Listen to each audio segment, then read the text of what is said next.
ठीक है, बहुत बढ़िया। रिकॉर्डिंग स्टार्ट हो चुकी है। और आधुनिक काल हम पढ़ रहे थे। आधुनिक काल नगेंद्र वाली पुस्तक से, अध्याय नंबर 13, पेज नंबर 399। ठीक है। ऋतुकाल को हमने पूरी तरीके से समझा है। ऋतुकाल की जितनी विशेषताएं थी, ऋतुकाल को जितने भी भागों में बांट सकते थे, उस हिसाब से हमने बांटा है। ऋतुकाल की जो वर्णन लिखा है ना नगेंद्र वाली पुस्तक को, क्योंकि नगेंद्र तो एक संपादक है और हरदयाल भी है ना, लेकिन नगेंद्र जी ने जो पुस्तक में जिसने लिखा है अपना रीतिबद्ध काव्य, तो रीतिबद्ध काव्य हमने जो पढ़ा था वो लिखा था भगीरथ मिश्र ने, डॉक्टर भगीरथ मिश्र ने। और जो रीतिमुक्त काव्य हमने पढ़ा था वो लिखा था डॉक्टर हर मनोहर लाल गौड़ ने। और रीतिकाल की जो अन्य प्रवृत्तियाँ थी वो लिखी थी अम्बा प्रसाद गुप्त सुमन ने, है ना। पर इसमें मैं गारंटी के साथ कह सकता हूँ कि बीच बीच में जो कुछ शब्दावली या बीच बीच में जो अपना जो योगदान दिया है ना, या फिर किसी प्रकार की विशेषता बताने का काम किया होगा, हो सकता है कि नगेंद्र ने वहाँ पे कुछ लिखा हो, लेकिन ये सब चीज़ें लिखी है इन्हीं लोगों ने। अब आज हम जो पढ़ेंगे ना आधुनिक काल की पूर्व पीठिका, और बाद में पढ़ेंगे छायादोत्तर काल, है ना, छायावाद के बाद वाला काल। ये सब लिखा है डॉक्टर बच्चन सिंह ने। तो आधुनिक काल की जो पूर्व पीठिका आज हम पढ़ने जा रहे हैं, समझ लीजिए ये बच्चन सिंह जी का जो है अपना पर्सनल मत है, या बच्चन सिंह जी का जो किस प्रकार से बच्चन सिंह जी लिखते हैं हिंदी साहित्य में, उनका मत है ये। ठीक है ना, आधुनिक काल की पूर्व पीठिका। क्योंकि आधुनिक काल का है ना, क्योंकि शुक्ल जी ने कहा था कि गद्य का आविर्भाव जो था वो हिंदी साहित्य की सबसे विलक्षणकारी घटना थी। ठीक है, और वाकई में कहनी भी चाहिए। और ये बात हम जब रीतिकाल की उपलब्धियाँ पढ़ रहे थे तब हमने डिस्कस किया था कि रीतिकाल में, हाँ, ऋतुकाल की जो ऋतुकाल की जो धारा थी कहीं ना कहीं वो साहित्य के अनुरूप थोड़ी शुष्क थी। लेकिन हमने कहा था कि कभी भी जब तूफान आता है तो तूफान के पहले एक शांति आती है। ठीक है ना, वो बात तो वही शांति ऋतुकाल थी। ऋतुकाल में भले ही मौलिक उद्भावना नहीं हुई हो, लेकिन ऋतुकाल ने जो साहित्य के जो धारा बह रही थी उसको प्रवाहित रखने का काम किया है। ऋतुकाल में ऐसे कवि भी हुए हैं जो ऋतु के निरूपण न करते हुए भी विख्यात हुए हैं, और ऋतुकाल में उनका नाम लिया जाता है।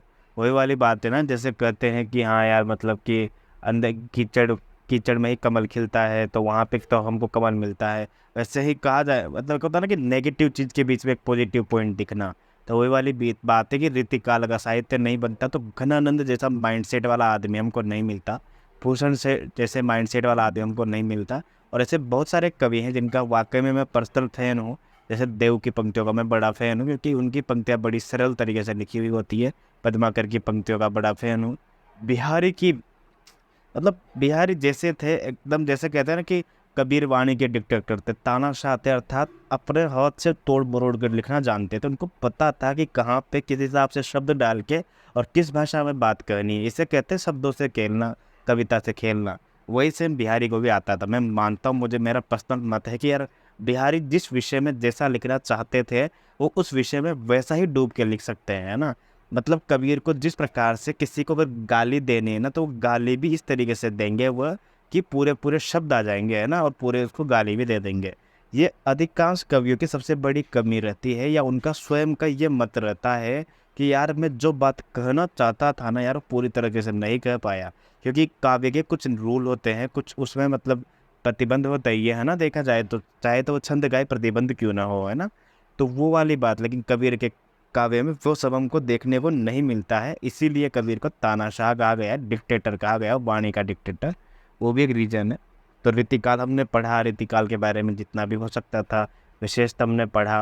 विविध प्रकार के जो भी आचार्य हुए हैं, जो भी कवि हुए हैं, किन किन की क्या विशेषताएं हैं, सारी चीज़ें हमने पढ़ी है। और बहुत महत्वपूर्ण महत्वपूर्ण चीज़ों पर हमने विस्तार से चर्चा भी की है।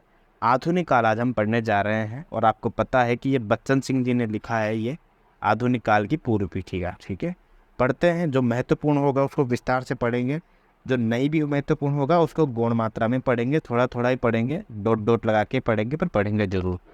कि साहित्य के इतिहास में पेज नंबर 399। ठीक है, कि साहित्य के इतिहास में काल का सीमांकन सबसे अधिक जटिल समस्या है।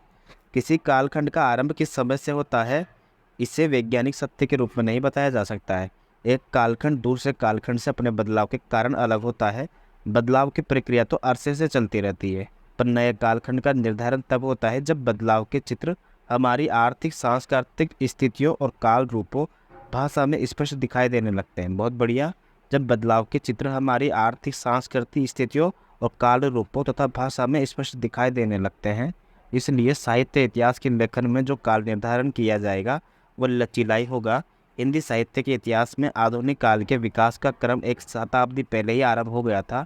बदलाव के स्पष्ट चिन्ह 19वीं शताब्दी के उत्तरार्ध में दिखाई देने लगे थे। संयोग है कि हिंदी साहित्य में आधुनिक जीवन बोध के प्रवर्तक भारतेंदु हरिश्चंद्र का जन्म 19वीं शताब्दी के ठीक मध्य में हुआ है। अतः इतिहास लेखकों ने इस वर्ष को ही आधुनिक हिंदी साहित्य के आरंभ का वर्ष मान लिया है। किंतु ऐतिहासिक गतिमानता या बदलाव में यह वर्ष स्वयं किसी तरह की भूमिका अदा नहीं करता है। कि ऐसा नहीं है कि इसी वर्ष कुछ ऐसा अचंबा हुआ हो। वे कहा जाता है ना कि किसी भी प्रकार के काल विभाजन का एक वर्ष निश्चित नहीं किया जा सकता है ना, एक समय सीमा निश्चित की जा सकती है, एक इस टाइम से लेके इस टाइम के बीच में, पर एक दिन या एक समय निश्चित नहीं किया जा सकता, एक साल पूरा। तो वही वाली बात यहाँ पे कर रहे हैं कि ठीक मध्य में 1850 में हुआ है। ये एक बहुत बड़ा संजोग है वाकई में। अतः इतिहास लेखकों ने इस वर्ष को ही आधुनिक हिंदी साहित्य का आरंभ वर्ष मान लिया है।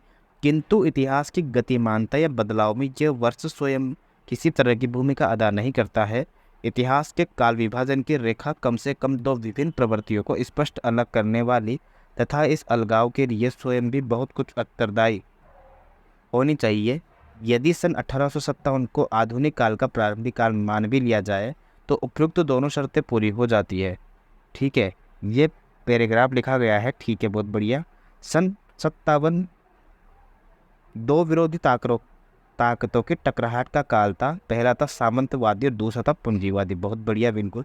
तो देखो अपने आप में यहाँ पे आपको उन प्रश्नों का आंसर मिल जाएगा कि क्या ऐसा कारण थे कि आधुनिक काल का आगमन हुआ और क्या वैसे कारण थे जिसके कारण द्वितीय काल का पतन हुआ। ठीक है, तो सन 57 दो विरोधी ताकतों की टकराहट का काल था, सामंतवादी और पूंजीवादी। सामंतवादी शक्तियाँ अपनी सारी ताकत लगा करके सदा के लिए समाप्त हो गई थी। कितनी बढ़िया बात कही है ना, ये सामंतवादी वाली जो बात आ गई कहीं ना कहीं। इसमें वो जो राजपुताने वाला जो माहौल था ना राजाओं का, वो कहीं ना कहीं उसकी भी झलक दिख रही है यहाँ पे कि उनका किस प्रकार से धीरे धीरे ह्रास होता जा रहा था, है ना। और चाहे वो मुगल का साम्राज्य क्यों ना हो, सामंतवादी शक्तियाँ अपनी पूरी ताकत लगा करके सदा के लिए समाप्त हो गई थी।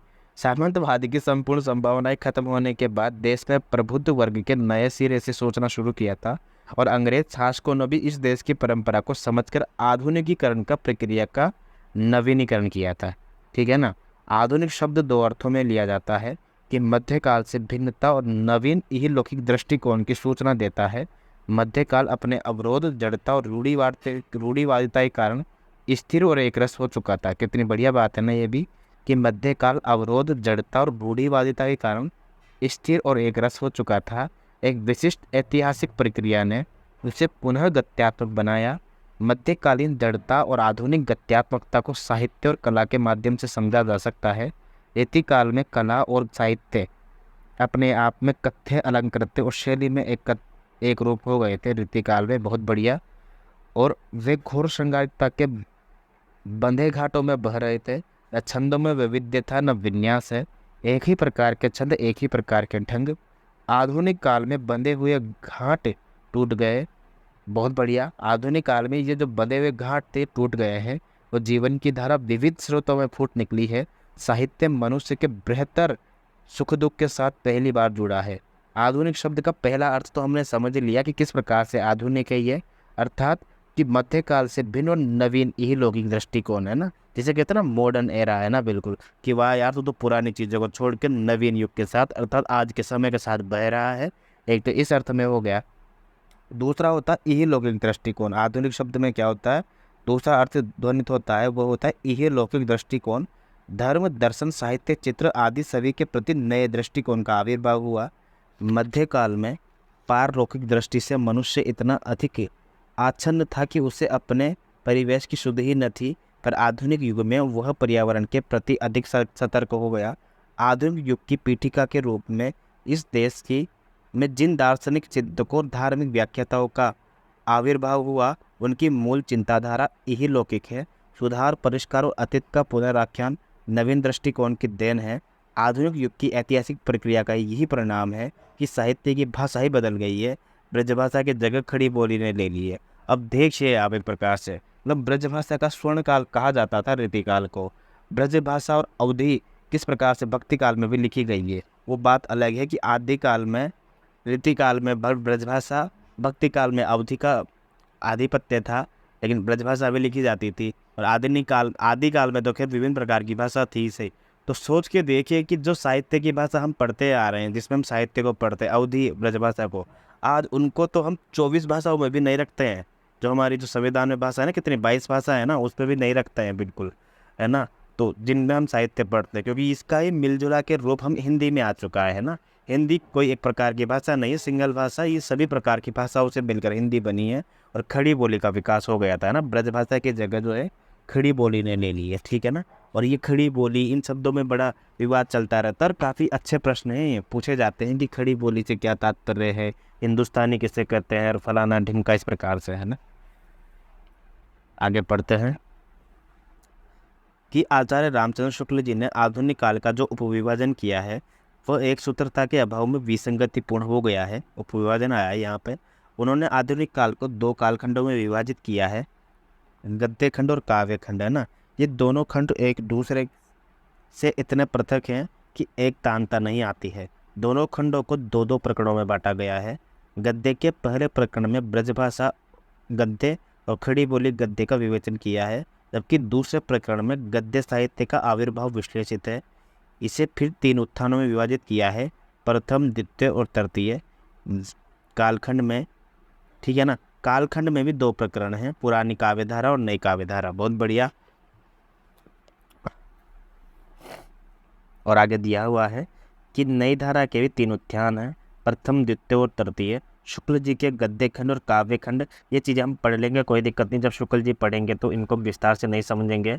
और नीचे दिया हुआ है आगे, क्योंकि हमारा जो प्रमुख मकसद है नवीन नगेंद्र को पढ़ने का, वो है कि एक प्रकार से विचारधारा को हल्का फुल्का समझना और कवियों को डिटेल से पढ़ना, जो महत्वपूर्ण कवि है उनको। बाकी ये हो ही जाएगा।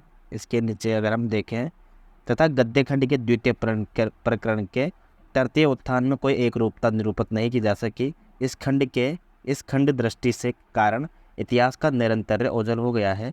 शुक्ल जी के परवर्ती इतिहासकारों ने, बाद के इतिहासकारों ने शुक्ल जी का अनुमान किया है। आधुनिक हिंदी साहित्य में छायावाद युग सर्वमान्य हो गया है। इसको केंद्रवर्ती बिंदु मानकर इस काल का उपविभाजन करना अधिक सुविधाजनक होगा। छायावाद काल के पूर्व हिंदी साहित्यकार परिष्कार की 2 मंजिलों से गुजर चुका था, पुनर्जागरण और सुधार काल। राजा राममोहन राय, केशव चंद्र सेन, दयानंद सरस्वती, विवेकानंद आदि के कारण जो पुनर्जागरण आया था वह ऐतिहासिक तथ्य हो गया है, ठीक है ना। इसका सीधा प्रभाव साहित्य पर भी पड़ा है। साहित्य अपने नवीन पर्यावरण से जुड़कर मध्यकालीन प्रवृत्तियों से अलग हो चुका है। अतः आधुनिक काल की पहली मंजिल को पुनर्जागरण काल कहना समीचीन है। दूसरी मंजिल पर साहित्यकार अपने कथ्य रूपाकार और भाषा के सुधार से छायावाद का समय सन 1918 से 1938 तक माना गया है। बहुत बढ़िया। तो ये हो गया कि पहली मंजिल को पुनर्जागरण कहना समीचीन होगा, बहुत बढ़िया। और दूसरी मंजिल पर साहित्यकार अपने कथ्य रूपाकार और भाषा के सुधार में, परिष्कार में संलग्न दिखाई पड़ते हैं। इसे सुधार काल की संज्ञा दी जानी चाहिए। बहुत सही, ठीक है ना। और स्थूल रूप में छायावाद का समय 1918 से लेकर 1938 तक माना जाना चाहिए। इसके अनंतर साहित्य में प्रगतिधर्मी और प्रयोगधर्मी आंदोलन एक साथ चले हैं, जिनका समय इतना माना जाना चाहिए, 1938 से लेकर 53 तक। और दूसरे शतक के प्रकाशन से साथ ही प्रयोगधर्मी से छुट्टी पाकर बदले हुए परिवेश से अत्यंत संपर्कता के कारण नए लेखन का जो प्रयत्न दिखाई पड़ता है, उसे नवलेखन काल की संज्ञा दी जाती है। कुल मिला के इन पंक्तियों में इन्होंने कालखंड जो बांटा गया ना, आधुनिक काल को कितने कालखंडों में बांटा गया है, वो सारी चीज़ें बता दी है यहाँ पे। अब संक्षेप में देखो, यहाँ लिखा हुआ है कि भाई भारतेंदु काल जिसे कहते हैं तथा कथित, उसे हम पुनर्जागरण काल कर देते हैं, 1857 से लेकर 1900 तक। अब ये नगेंद्र जी का निजी मत है ये, इसलिए 1857 से लेकर 1900 तक पूछे तो समझ लीजिए कि नगेंद्र ने 1857 से लेकर पुनर्जागरण काल या भारतेंदु काल का समय माना है। क्योंकि जो शुक्ल जी है वो तो क्या मानते हैं, लगभग संवत 1900 मानते हैं, तो ये हो जाएगा ईस्वी में 1843 के आसपास, ठीक है। तो पुनर्जागरण काल, भारतेंदु काल, ठीक है, 1857 से लेकर 1900 ईस्वी तक। अब 1900 ईस्वी हो गए, कोई दिक्कत नहीं है। अब जागरण काल या सुधार काल जिसे कहते हैं वो द्विवेदी युग से शुरू होता है, द्विवेदी काल से, 1900 से लेकर 1918 ईस्वी तक। बहुत बढ़िया। छायावाद का काल मानते हैं 1918 से लेकर 1938 तक, और छायावाद के जो बाद के काल है जैसे प्रगतिवाद और प्रयोगवाद, इसको एक साथ मिक्स करके 1938 से लेकर 53 तक रख दिया है। और 1953 में आपको पता है कि दूसरे सप्तक का संपादन होता है। प्रथम सप्तक जिसे तार सप्तक कहते हैं 1943 में छपा था, और दूसरा सप्तक जो है 1953 में छपा है, जहाँ से नई कविता का काल स्टार्ट हो चुका है, नई कविता का आरंभ मान सकते हैं हम, है ना। कोई भी बदलाव क्यों न हुआ हो, कोई भी बदलाव यूं ही नहीं आता है, बल्कि उसे कोई कुछ कारण होते हैं।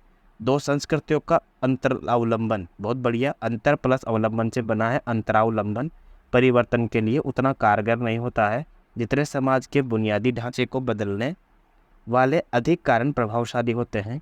मुख्य कारण तो आर्थिक होते हैं, सांस्कृतिक कारण गौण होते हैं। बहुत बढ़िया यार। अतः इन दोनों को लाने का दायित्व जाने अनजाने अंग्रेजों पर ही पड़ा है। अतः आधुनिक काल की परिवर्तनमान प्रक्रिया को समझने के लिए इनका विवेचन आवश्यक है। और क्या क्या कारण होते हैं ये तो शुक्ल जी पहले कर देते हैं, है ना, कि जनता की चित्तवृत्ति वहाँ के धार्मिक, राजनीतिक, सामाजिक परिवर्तनों पर निर्भर करती है ना। तो पहले देखते हैं परिस्थितियाँ, कौन कौन सी परिस्थितियाँ थी। राजनीतिक परिस्थितियाँ, ठीक है, इसको भी मोटा मोटा समझ लेते हैं हम, क्या है। हो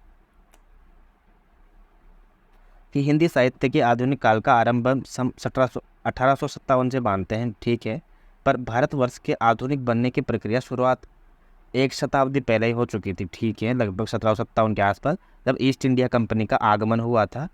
ईस्ट इंडिया कंपनी ने नवाब सिराजुद्दौला को प्लासी के युद्ध में हराया था, और सिराजुद्दौला की हार के बाद संपूर्ण बंगाल पर अंग्रेजों का अधिकार हो गया था, ठीक है, कोई दिक्कत नहीं है। सन 1764 में बक्सर के युद्ध में मुगल सम्राट शाह आलम भी पराजित हो गया था। सन 1765 में कड़ा के युद्ध में उसकी रही सही शक्ति भी समाप्त हो गई थी। कुल मिला के राजनीतिक परिस्थितियों का बताया जा रहा है कि जब राजाओं का काल था, रीतिकाल में, उस समय राजा थे, राजाओं के आश्रय में कवि रहते थे, कवि रचनाएं करते थे, और हमने पूरा पढ़ा कि काव्य का अनुकरण करते थे और वो सब करते थे। अब जब कवि के आश्रित कौन थे, कवि किन के आश्रित थे, राजाओं के आश्रित। अब वो जो मुख्य राजा बचे हैं, पहले ही गौण मात्रा में बचे हैं, अब उन गौण मात्रा के राजा जब हारने लगेंगे, अंग्रेजों का शासन आ चुका होगा, तो अंग्रेज कौन सा यहाँ पे राज करने आए हैं ये बताइए, आप मुझे बताइए। राजाओं की तरह तो नहीं करने आए, हो सकता है वो राज करने जरूर आए हैं, पर ऐसे कोई परमानेंट रहने थोड़े आए थे यहाँ पे, है ना। और वैसे भी सबको पता है कि अंग्रेज को ऐसा नहीं कि चलो चलते हैं कि भारत पर आक्रमण कर लेते हैं, नहीं, वह एक ईस्ट इंडिया कंपनी आई थी, वहाँ से पूरा वो ब्रिटिश शासन से पूरा करके कि भाई हम जाते हैं वहाँ पर व्यापार वगैरह करेंगे, और कुछ चुनिंदा बंदे आए थे, ठीक है। वो युद्ध वगैरह हुआ, वो अलग कहानियाँ है बिल्कुल, वो थोड़ी सी, तो वो चला, और उसके चक्कर में फिर क्या हुआ, जो लोगों का थॉट प्रोसेस है वो चेंज हुआ, है ना। थॉट प्रोसेस चेंज होगा तो जाहिर सी बात है अब कवियों के सामने, पहले तो कुछ था ही नहीं 2-3 सालों तक, 200-300 सालों तक, अब क्या आ गया, ये नए थॉट्स आ गए। तो नए थॉट्स आ गए तो शुरू में तो भारतेंदु काल के जो लोग थे ना, उनको भी ये लगता था कि यार ये अंग्रेज आ गए, जो अच्छा हुआ या बुरा हुआ, है ना। इसीलिए सबसे पहली विशेषता या सबसे पहली जो प्रवृत्ति मिलती है भारतेंदु काल की या आधुनिक काल की, सबसे पहली प्रवृत्ति यही मिलती है कि जो देशभक्ति थी और राजभक्ति थी, इसका द्वंद्व मिलने लग जाता है यहाँ पे हमारे सामने, है ना। और अंग्रेजों की कभी कभी तो तारीफ करते हुए भी मिलते हैं भारतेंदु काल में, खुद भारतेंदु भी, है ना, क्योंकि समझ में नहीं आया था उस समय तक चीज़ें कि क्या सही है और क्या गलत है।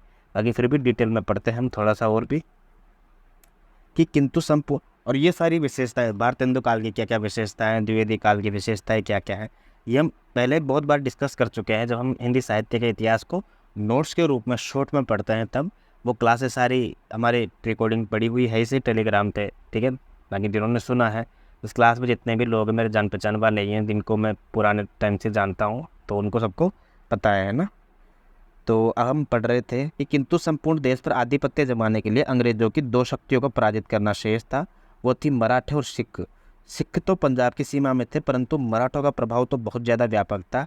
पारस्परिक फूट और संघर्ष के कारण 80 यानी कि 1803 में, 80 एक जगह है, ठीक है, 1803 और लासवारी 1803 के युद्धों में मराठे विजित हो गए और उनकी संघ शक्ति समाप्त हो गई।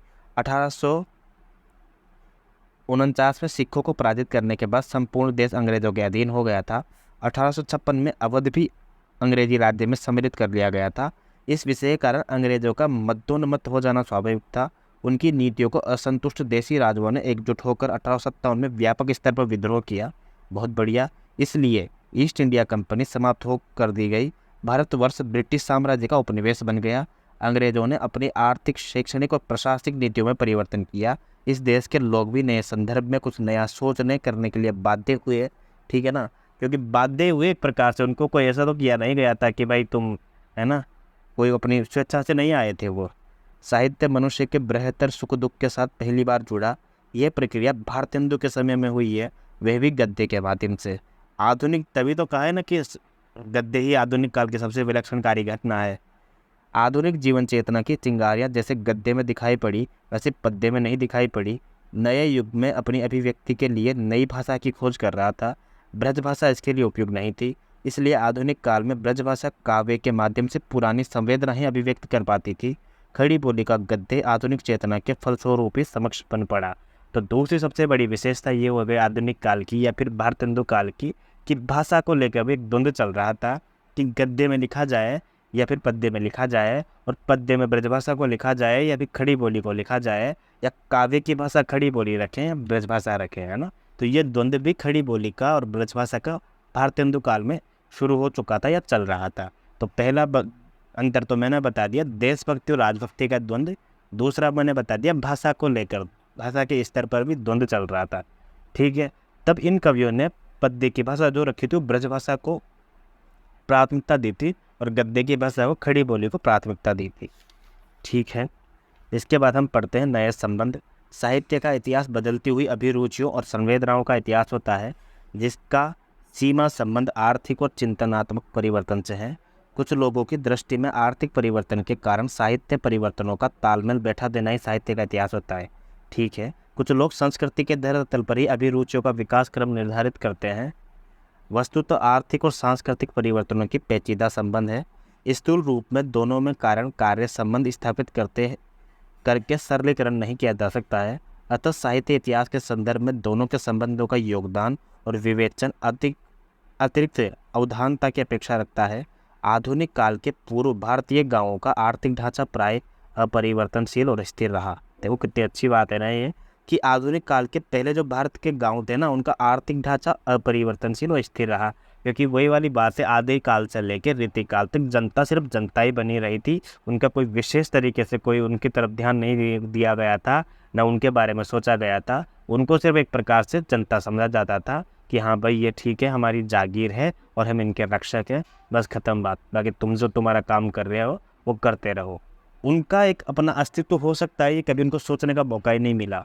उनका भी एक अधिकार हो सकता है, वो उनका भी मतलब विभिन्न विभिन्न प्रकार की सत्ताओं के बारे में वो सोच सकते हैं ना, क्योंकि पहले जितनी भी सारी चीज़ें थी वो कुछ विशेष लोगों के लिए चुनी गई थी ना, है ना, देखा जाए तो, चाहे वो शिक्षा ही क्यों ना हो, ठीक है। आगे हम पढ़ रहे थे कि भारतीय गांवों का आर्थिक ढांचा प्राय परिवर्तनशील रहा था। गांव अपने आप में स्वतः पूर्ण आर्थिक इकाई थे। इस परिवर्तनशीलता को लक्ष्य करके सर चार्ल्स मेटकॉफ ने लिखा है कि गांव छोटे छोटे गणतंत्र थे। अपनी अपनी आवश्यकताएं गांव में पूरी हो जाती थी, बाहरी दुनिया से उनका कोई संबंध नहीं था। एक के बाद दूसरा राजवंश आया, एक के बाद दूसरा उलटफेर हुआ। हिंदू, पठान, मुगल, सिख, मराठों के राज्य बने और बिगड़े, पर गांव वैसे के वैसे ही बने रहे। गांव की जमीन पर सबका समान अधिकार था। किसान खेती करता था। लुहार, बढ़ई, कुम्हार, नाई, धोबी, तेली आदि गांव की अन्य आवश्यकताएं पूरी करते थे। पेशा जाति के अनुसार निश्चित होता था। एक जाति का व्यक्ति दूसरी जाति का पेशा नहीं करता था, क्योंकि इसके लिए वो स्वतंत्र था ही नहीं। नगर और गांव अपनी अपनी इकाइयों में पूर्ण और एक दूसरे से असंबद्ध थे। नगर 3 तरह के थे: राजनीतिक महत्व के नगर, धार्मिक नगर और व्यापारिक नगर। नगरों में मूल्यवान वस्तुओं का निर्माण होता था। रत्न जनित आभूषण, बारीक सूती रेशमी वस्त्र, हाथी दांत की मीनाकारी, वस्त्रों की रंगाई आदि के लिए इस देश की अंतर्राष्ट्रीय ख्याति थी। पर इन वस्तुओं की खपत धनी वर्ग में होती थी, विशेष रूप से राजाओं, सामंतों, श्रेष्ठियों आदि में। नगरों और औद्योगिक इकाइयां सामान्य वस्तुओं का निर्माण नहीं करती थी। गांव का घरेलू उद्योग अलग था और नगरों का अलग था, ठीक है। अंग्रेज व्यापारियों ने इस देश को अपना बाजार बनाने के लिए यहाँ के बारीक धंधों को बहुत बहुत नष्ट कर दिया था। जो कुछ बाकी बचे थे वे नई सामाजिक अवस्था के कारण नष्ट हो गए थे। अंग्रेजी राज्य की स्थापना के साथ साथ इस देश की सामाजिक संगठना में विघटन और परिवर्तन लक्षित होने लगा। यूँ अंग्रेजों की विजय की जिम्मेदारी यहाँ की स्थिर आर्थिक व्यवस्था पर नहीं है, अनेक जातियों उपजातियों में विभक्त इस देश में पारस्परिक एकजुटता का सर्वथा अभाव रहा है। विदेशी मुसलमानों की विजय का कारण भी यही था और अंग्रेजों की विजय का भी यही कारण रहा। आज भी जबकि एक सीमा तक देश का आधुनिकीकरण हो गया है, स्थिति सेम यही है। पुरातन आर्थिक व्यवस्था से छिन्न भिन्न होने पर जाति प्रथा शिथिल हो गई है, पर मिट नहीं सकी है। आधुनिक साहित्य में इस प्रथा पर करारी चोट की गई है और आर्थिक परिवर्तन अंग्रेजों द्वारा लाया गया है, वह मुसलमान आक्रमणकारियों द्वारा संभव नहीं था। इसके आगमन से सामाजिक रीति नीतियों में कहीं संकोच और कहीं विस्तार दिखाई पड़ा। मुसलमान यायावर थे और सामाजिक विकास के दृष्टिकोण से वो पिछड़े हुए थे। उनकी स्थिति पूर्व सामंतीय थी, इसलिए वे विजयी होकर यहाँ की उच्चतर सभ्यता यथास्थिति बनी रही। अंग्रेज सामंतीय व्यवस्था से आगे बढ़कर पूंजीवादी व्यवस्था अपना चुके थे। सामाजिक विकास की दृष्टि से वे यहाँ के लोगों से एक मंजिल आगे थे, इसलिए आर्थिक व्यवस्था को परिवर्तन करने में उन्हें सफलता प्राप्त हुई है। किंतु इसे उनकी कृपा नहीं कहा जा सकता है, इसमें उनका स्वार्थ था। बिल्कुल जी, सबको पता है कि क्या स्वार्थ था। और गांव की ज़मीन का बंदोबस्त करने के कारण उन्हें थोड़े लोगों से ही मालगुजारी मिल जाती थी। ज़मींदार और बड़े बड़े जोतदारों का एक ऐसा तबका खड़ा हुआ था जो अंग्रेज़ों की आखिरी विदाई के समय तक उनकी सहायता करता रहा था। देखो कितनी बढ़िया बात है ना, कि ज़मींदार और बड़े बड़े जोतदारों का, क्योंकि वो मीडिएटर का काम करते हैं और मीडिएटर का काम जो भी लोग करते हैं वो कहीं ना कहीं अपना फ़ायदा निकाल लेते हैं, इधर से भी और उधर से भी, ठीक है ना। तो वो तो आखिरी ऐसा तबका था जो अंग्रेज़ों की आखिरी विदाई के समय तक उनके साथ खड़ा था। अंग्रेज़ों ने अपने स्वार्थ के लिए इस देश को लूटा है और यहाँ के व्यापार को नष्ट कर दिया था। लॉर्ड कॉर्नवालिस ने सन 1793 में बंगाल, बिहार और उड़ीसा के जमींदारी प्रथा लागू की है। लॉर्ड कॉर्नवालिस ने जब 1793 में बंगाल, बिहार और उड़ीसा में जमींदारी प्रथा लागू की, बाद में बम्बई, उत्तर प्रदेश और मध्य प्रदेश के कुछ इलाकों में भी ये व्यवस्था आरंभ कर दी गई। सन 1820 में सर थॉमस मुनरो ने इस्तेमारी बंदोबस्त लागू करके ज़मीन को व्यक्तिगत संपत्ति के रूप में बदल दिया। ज़मींदार और जोतदार दोनों ही ज़मीन का क्रय विक्रय कर सकते थे। इसके पहले ज़मीन को न तो खरीदा जा सकता था और न ही बेचा जा सकता था, क्योंकि उस व्यक्ति का स्वामित्व था ही नहीं। क्योंकि पहले तो सब कुछ एक प्रकार से राजा का होता था, एक प्रकार से देखा जाए तो। बाद में राजा के साथ पे खेल करके अंग्रेजों ने अपने अधीन ले लिया। अब अंग्रेज के अधीन जब वो राजा का स्वामित्व भी आ चुका है तो जनता तो ऑटोमेटिक अधीन आ चुका है ना। तब तो अंग्रेज अपने हिसाब से खेल खेलते थे और मोहरों के रूप में जनता को यूज करते थे। तो कहाँ थे अपन? जमींदार और जोतदार दोनों ही जमीन का क्रय विक्रय कर सकते थे। बहुत बढ़िया। इससे पहले जमीन को न तो खरीदा जा सकता था और न ही बेचा जा सकता था, क्योंकि उस पर व्यक्ति का स्वामित्व नहीं था। खेत के व्यक्तिगत संपत्ति हो जाने पर खेती का व्यावसायिक हो जाना स्वाभाविक था। पहले कृषि का उत्पादन गांव में ही रह जाता था, किंतु अब बाजारों में भी होने लगा। यातायात की सुविधा बढ़ने लगी, उत्पादन की किस्म पर प्रभाव पड़ा। खेतों में इन वस्तुओं का उत्पादन अधिक किया जाने लगा, जो व्यवसाय की दृष्टि से अधिक लाभप्रद थी। वही वाली बात है, बिजनेस मॉडल को खोजा जाने लगा है ना। खेतों में उन वस्तुओं का उत्पादन अधिक किया जाने लगा जो व्यवसाय की दृष्टि से लाभप्रद थी। रुपये के चलन से भी व्यवसायिकता की अभिवृद्धि हुई है। इन किसानों की स्थिति सुधर नहीं सकी थी। उन्हें एक और सरकारी मालगुजारी अदा करने की चिंता रहती थी, तो दूसरी ओर वही महाजनी और ऋण अदायगी की समस्या। समय समय पर मालगुजारी की दर बढ़ा दी जाती थी। फलस्वरूप वे महागजनों के चंगुल में बुरी तरह फंस जाते थे। महाजनी सभ्यता का जाल फैलाने का श्रेय अंग्रेजों का ही है। आए दिन अकाल भी पड़ते रहते थे, किंतु अकाल पीड़ितों की रक्षा में अंग्रेज अधिकारी असमर्थ थे। कर के बोझ, अकाल और महामारी आदि की भयंकरता का प्रचुर उल्लेख भारतेंदु तथा उसके समसामयिक लेखकों के साहित्य में मिलता है। अतः तीसरी सबसे बड़ी विशेषता यह है कि सामाजिक व्यवस्था का चित्रण पहली बार साहित्य में होने लगा। ये देखना आप ऐसा है। पहली विशेषता हमने वो देख ही ली थी, वो भी प्रवृत्ति थी। दूसरी प्रवृत्ति भाषा की देख ही ली। तीसरी प्रवृत्ति ये है कि समाज में अब इससे फायदा क्या हुआ कि जो भी प्रकार की कुप्रथाएं थी ना, उनका भी विरोध होने लगा। चाहे वो किसी प्रकार की हो, वो चीज़ हम डिटेल में पढ़ेंगे। चाहे वो बाल विवाह हो, चाहे डाकन प्रथा हो, ठीक है ना। कर के लेकर ये होता है ना, महाजनी सभ्यता, इसका विरोध किया जाने लगा और विभिन्न प्रकार की ऐसी रचनाएं की जाने लगी, ठीक है। जमींदारी भी एक प्रकार की कुप्रथाएं कर सकते हैं हमें ना। इसको लेकर तो इतने बड़े बड़े युद्ध हुए हैं, इतने बड़े बड़े आक्रमण हुए हैं, इतने बड़े बड़े आंदोलन हुए हैं। जैसे एक प्रकार से वो कौन सा आंदोलन कहूँगा मैं, जो लगभग 42-43 साल तक चला है, बिजोली आंदोलन राजस्थान में जो हुआ था। वो अपने आप में बहुत ही ज़्यादा अहिंसक कह सकते हो, उसे अहिंसक आंदोलन था वैसे तो वो, पर 42-43 साल तक चला था वो भी। उसमें भी कहीं ना कहीं जमींदारी प्रथा और वो राजाओं से वही मांगे पूरी नहीं होती थी और जनता को लूटा जाता था, उसी प्रकार के खिलाफ था वो। तो ये हो गया हमारा कि समसामयिक लेखकों को साहित्य में मिलता है, ठीक है ना। उस समय कर का बोझ, अकाल और महामारी आदि की भयंकरता का प्रचुर। भले ही सरल ग्राम व्यवस्था और पारस्परिक झगड़ों का निपटारा पंचायतों में हो जाता था, पर नई अर्थव्यवस्था के कारण पारस्परिक संबंध जटिल हो गए हैं। अब पंचायतों द्वारा उनका फैसला नहीं हो सकता था। ऐसी स्थिति में नई संस्थाओं का जन्म हुआ और पंचायतों के स्थान पर कचहरियाँ स्थापित हो गई। अलगाव तो पुरानी व्यवस्था में भी था, किंतु नई व्यवस्था में जो अलगाव था आया वो भिन्न प्रकार का था। पहले एक गांव दूसरे गांव से और गांव शहर से अलग थे। साहित्य संस्कृति पर नागरिक संस्कृति की गहरी छाप थी, ठीक है। साहित्यिक संस्कृति पर नागरिक संस्कृति पर गहरी छाप थी। जन्म हुआ, अलगाव था, ठीक है। और सबकी एक सूत्रता प्रदान करने वाला तत्व धर्म था। यही कारण है कि भक्तिकालीन काव्य नगर और गांव दोनों में समान रूप से प्रभावित कर सका है। रीतिकालीन काव्य में गांव को वैसा महत्व प्राप्त नहीं हुआ है।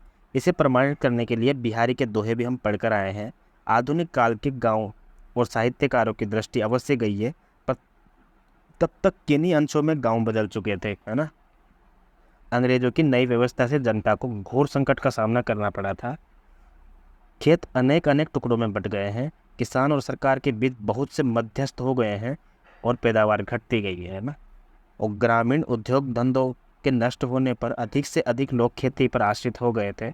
बहुत से शहरी उद्योग भी अंग्रेजों की कृपा से काल कवलित हो गए हैं। फिर भी पुरानी अर्थव्यवस्था के स्थान पर जिस नई अर्थव्यवस्था को लागू किया गया था, उससे अनजाने ही ऐतिहासिक विकास की अनिवार्य प्रक्रिया के फलस्वरूप भारतीय समाज विकास की ओर अग्रसर हुआ है। देखो कितनी बढ़िया बात है ना, अनजाने से ही, है ना। वही वाली बात है कि क्या कहूँ, भारतीय समाज विकास की ओर अग्रसर हुआ है। गाँव की जड़ता टूटी, गांव दूसरे गांवों और शहरों के संपर्क में आने के लिए बाध्य हो गए। घेरे में बंधी हुई अर्थव्यवस्था राष्ट्रोन्मुख हो चली है। जो देश केवल धार्मिक एकता में बंधा हुआ था, वो राष्ट्रीय एकता के प्रति जागरूक होने लगा है ना। बहुत बढ़िया। और दूसरी ओर जाति प्रथा आर्थिक वर्गों में बदलने लगी, किंतु जातीय उच्चता की भावना विलीन नहीं हो सकी है। अंग्रेजों ने जाने अनजाने जो सुविधाएं दी थी, उनका उपयोग उच्च जाति के लोगों ने ही किया था। शासन में उन्हीं का प्राधान्य रहता था। राष्ट्रीय आंदोलन भी उन्हीं के हाथ में था। साहित्य और कला भी उन्हीं का आधिपत्य बना रहा। इसलिए आज एक होकर भी हम अनेक हैं। अंग्रेजों ने इस भेदभाव का बहुत ज़्यादा लाभ उठाया, पर सारा दोष उनके कंधे पर लादकर हम अपने दोष को नहीं भूल सकते हैं। फिर भी जाति प्रथा शिथिल जरूर हुई है, इसमें संदेह नहीं है। इसके साथ ही नए नए आर्थिक वर्गों का जन्म हुआ है। उच्च वर्ग और श्रमिक वर्ग के अतिरिक्त एक नए मध्य वर्ग का भी उदय हुआ है। इस देश में इस वर्ग की भूमिका ही सबसे अधिक क्रांतिकारी कही जाएगी, है ना। कि उच्च वर्ग और श्रमिक वर्ग के अतिरिक्त एक नए मध्य वर्ग का भी उदय हुआ है, और उस मध्य वर्ग का, है ना, इस उदय देश में इस वर्ग की भूमिका ही सबसे अधिक क्रांतिकारी कही जाएगी। बहुत बढ़िया है यार। अब होता है उसके बाद शिक्षा का पश्चिमीकरण, ठीक है ना। कि आधुनिक काल जब आता है या आधुनिक समय आता है, उसे कौन कौन से कारण हैं हमने पढ़े यहाँ पे। कि नए नए संबंध स्थापित हुए। किसके संबंध स्थापित हुए? गाँवों के संबंध स्थापित हुए, ठीक है ना। और ये अंग्रेजों ने किस प्रकार से कुछ परिवर्तन किए। मध्य किस प्रकार से, एक होता है ना कि श्रमिक वर्ग, मध्यम वर्ग, आर्थिक वर्ग, उच्च वर्ग, निम्न वर्ग, विभिन्न विभिन्न प्रकार के वर्गों में देश बट गया। तो ये विभिन्न विभिन्न प्रकार के अंतर पढ़ रहे हैं अपन। जैसे कि राजनीतिक स्थिति पढ़ा, उसके बाद अपन ने नए संबंध पढ़ा। अब है अगला परिवर्तन है शिक्षा का पश्चिमीकरण, है ना। कि एजुकेशन का वेस्टर्न वाली जो पढ़ाई है ना, वो जो अपन क्वेश्चन आता रहता है यूजीसी नेट में, तो बार बार आता है उसका। हट्टर से रिलेटेड हो गया, चाहे वो अपना क्या नाम है मैकाले का कथन हो गया, इस टाइप से। कि ब्रिटिश राज्य की स्थापना और आर्थिक परिवर्तनों के संबंध में कुछ ऐसी नई समस्याएं पैदा हुई जिनसे जूझने के लिए नए दृष्टिकोण की आवश्यकता पड़ी है। कहना नहीं होगा कि नई शिक्षा प्रणाली द्वारा ज्ञान विज्ञान उपलब्ध हुआ, उससे दिशा में बहुत कुछ सहायता मिली।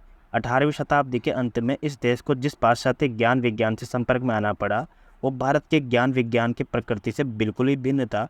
भारतीय ज्ञान गतानुगतिक और परंपराभुक्त हो चला था, जबकि पाश्चात्य ज्ञान विज्ञान नए जीवन संदर्भों की ताजगी लिए हुआ था। भारतीय ज्ञान विज्ञान का लक्ष्य आध्यात्मिक था और पारलौकिक था। जो या तो आध्यात्मिकता जो अंदर का था जिसे नहीं देख सकते, या पारलौकिकता जो इस लोक से परे था उसको भी नहीं देख सकते, है ना। अर्थात यथार्थ के धरातल पर नहीं था कहीं ना कहीं। तो पाश्चात्य ज्ञान का विज्ञान भौतिक और इहलौकिक था, ठीक है ना। हम पढ़ते हैं ना भौतिक विज्ञान और रासायनिक विज्ञान। भौतिक विज्ञान वही तो है ना जो आप आसपास देख सकते हैं, छू कर देख सकते हैं, और ऐसे परिवर्तन जो हमारी आंखों फिजिक्स जिसे पढ़ते हैं ना।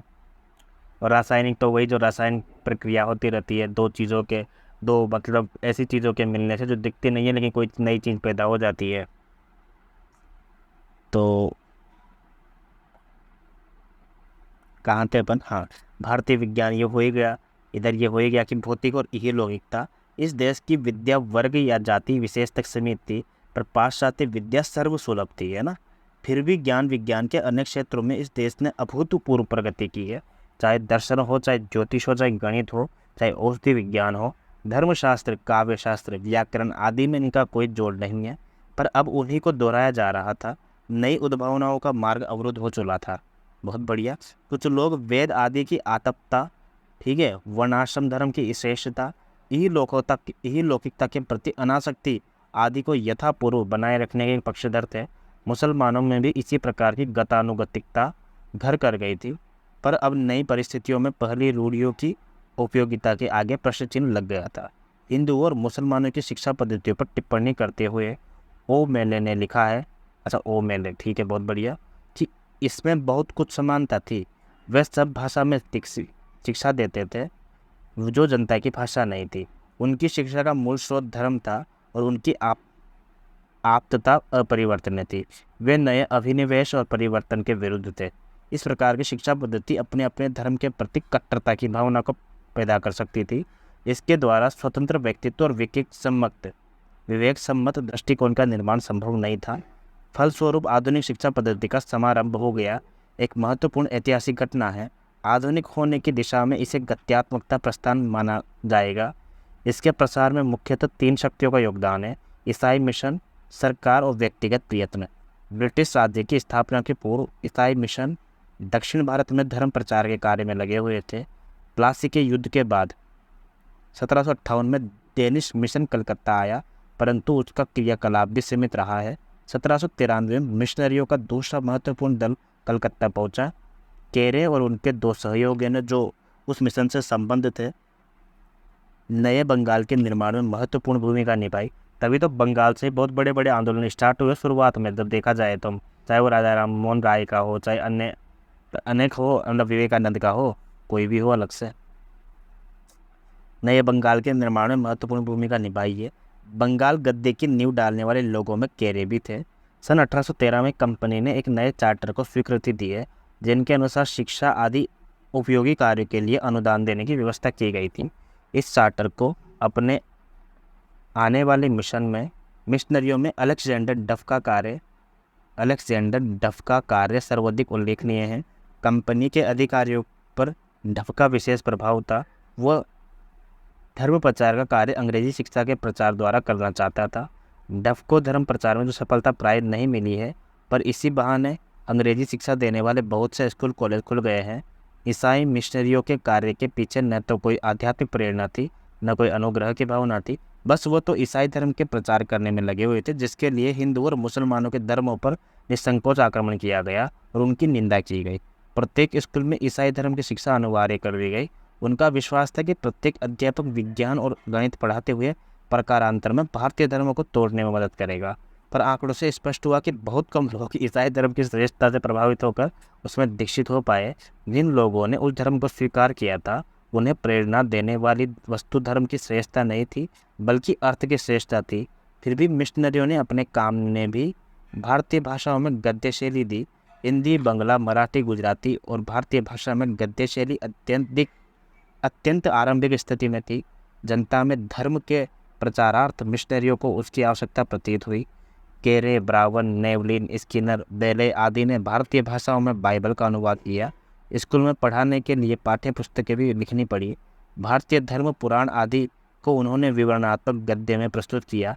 स्त्री शिक्षा के प्रचार के लिए भी उन्होंने योगदान दिया। बहुत बढ़िया। अंग्रेजी शिक्षा की उपयोगिता कई दृष्टियों में सिद्ध हो रही है। इसके माध्यम से अंग्रेजी व्यापारियों से विचार विनिमय सुविधा होती थी। अंग्रेजी जानने वालों के लिए विदेशी फर्मों और कंपनियों के प्रशासन में नौकरी पाना भी सरल था।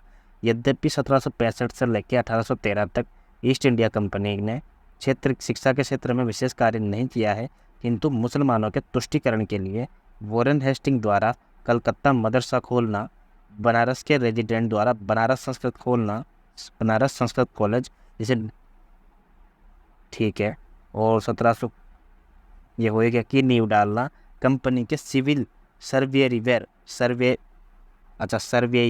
को अंग्रेजी शिक्षा देने के लिए कलकत्ता में फोर्ट विलियम कॉलेज की स्थापना उल्लेखनीय घटना है।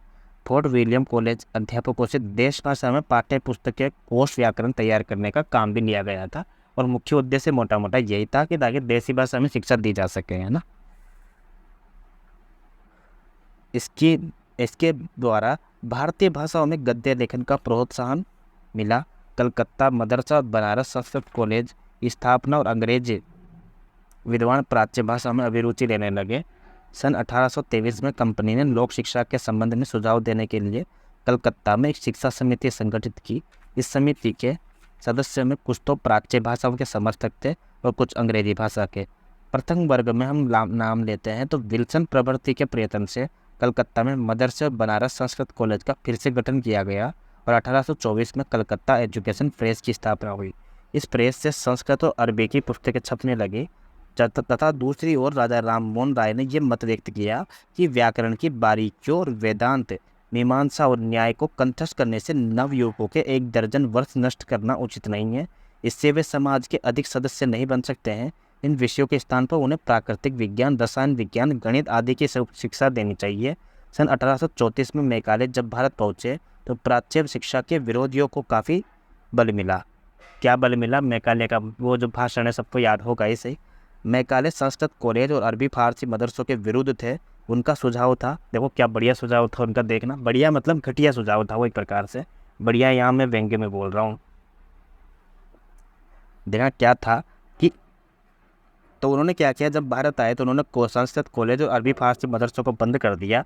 उनका सुझाव था कि अंग्रेजी भाषा की प्रशंसा करते हुए लिखा है कि हमारी भाषा पश्चिमी भाषाओं में सर्वोत्तम है। जिसे इस भाषा का ज्ञान है उसे संसार के समस्त अपार भंडार की उपलब्धि हो सकती है। बहुत कुछ संभावना है कि ये पूर्व समुद्रों की वाणिज्य भाषा बन जाए। लॉर्ड बेंटिक ने मैकाले का प्रतिवेदन स्वीकार कर लिया, पर संस्कृत और अरबी फारसी को दिए जाने वाले अनुदान बंद नहीं किए।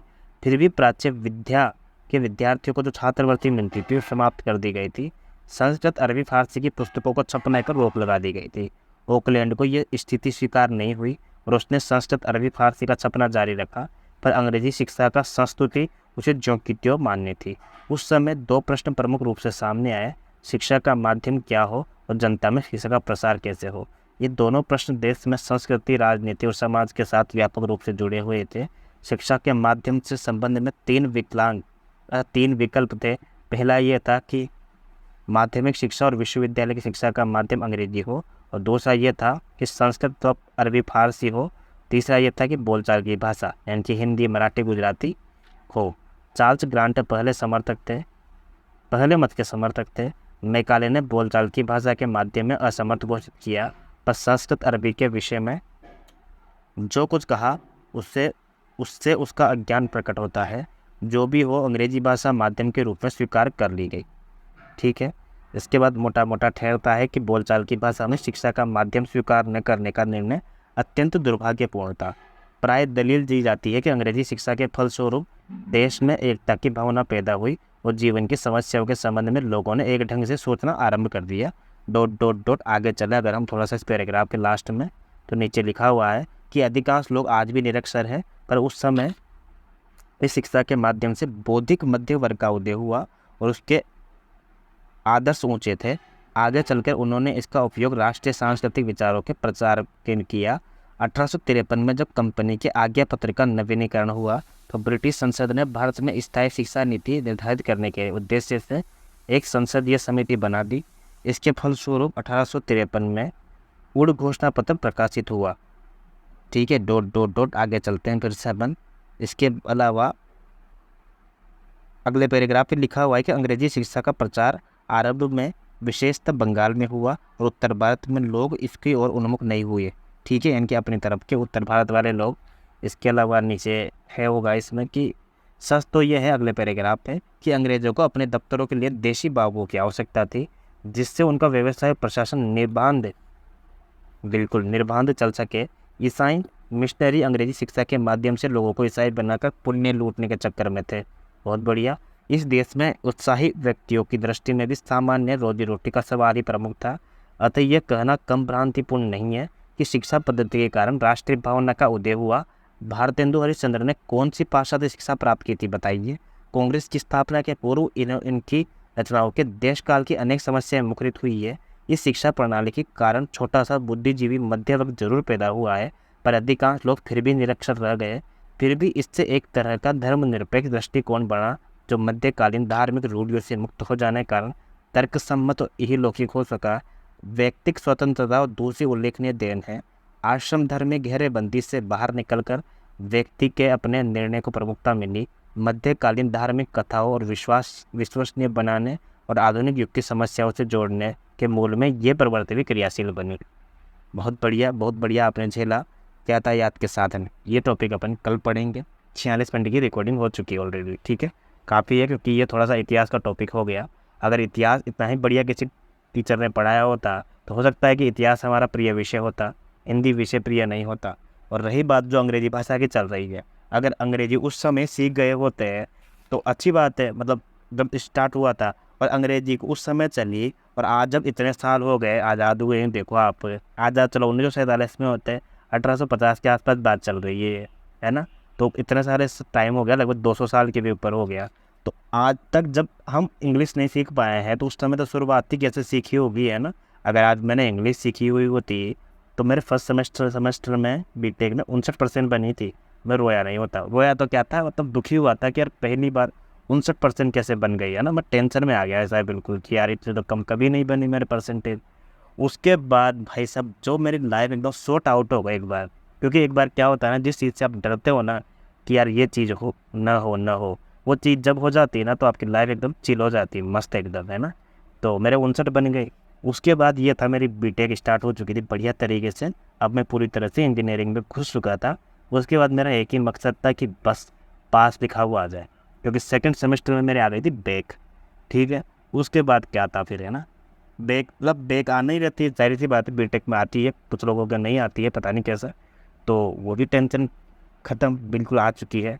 थर्ड सेमेस्टर में एक बैक आ गई थी, वो बात अलग है। फोर्थ सेमेस्टर के बाद जीवन का एक ही मकसद था कि पास लिखा हुआ आ जाए, बस पास लिखा हुआ आ जाए, नीचे कैसे भी करके मुझे गाने लिखने पड़े चाहे, पर मैं गाने लिख के आया था वहाँ पे। बीटेक के जब हम कॉपी भरते थे, जब कॉपी भरनी रहती थी 5 यूनिट्स आती थी हमारी। एक यूनिट तो लास्ट में होती थी जब हम एग्ज़ाम देने जाते थे, तो बाहर दोस्तों से डिस्कस करके होती थी कि हाँ ऐसा ऐसा क्वेश्चन है ना, ये ऐसा करके। उसके बाद बस पास लिखा हुआ आ जाए। फोर्थ सेमेस्टर के बाद 8 सेमेस्टर तक एक बार भी बैक नहीं है। लेकिन चूंकि मेरी लाइफ है तो आसान तो चल ही नहीं सकती थी कविराज की लाइफ। 8 सेमेस्टर के बाद मुझे एमए में एडमिशन लेना था, जो कि मैं पहले तय कर चुका था। तो जाहिर सी बात थी कि मुझे एमए में अच्छा कॉलेज कैसे मिल जाए, इसलिए मेरी 8 सेमेस्टर में बैक आ गई।